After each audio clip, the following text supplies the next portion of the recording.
कोणाला वाटलं नव्हतं. काल आम्ही एकत्र कॅबिनेटमध्ये होतो आणि उद्याची सकाळ दादांची अशी उजडेल कोणाला वाटलं नव्हतं. हे फार दुर्दैवी घटना घडलेली आहे. एक प्रशासनामध्ये अत्यंत अनुभव असणार, प्रशासनामध्ये एक प्रभुत्व असणार, एक अनुभवी नेता अचानक आपल्यातून गेला. पण दुःख आहे, हे दुःख 3 दिवस दुखवटा होता, पूर्ण राज्याला दुखवटा होता.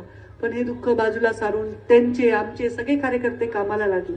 कारण शेवटी कोणताही नेता गेला तर तो नेहमी हे सांगत असतो की आपल्या कर्तव्यापासून आपण कधीही मागे हटायचं नाही, किती संकट आलं. माझे स्वतःचे वडील वारले, 3ऱ्या दिवशी मला कामाला जावं लागलं. माझी आजी वारली, 2ऱ्या दिवशी काहीतरी इलेक्शन होती, मला प्रचाराला जावं लागलं. माणसाला राजकारणामध्ये बाहेरून दिसतं की अरे यांच्या आजूबाजूला बॉडीगार्ड आहेत, हे तर विमानाने फिरतात, हेलिकॉप्टरने फिरतात.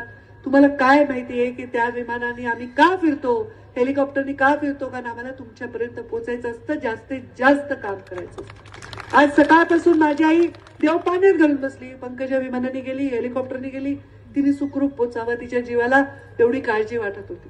कारण शेवटी त्याची ती पण बाजू असते. कुठल्याही अशी वेळ कोणावरही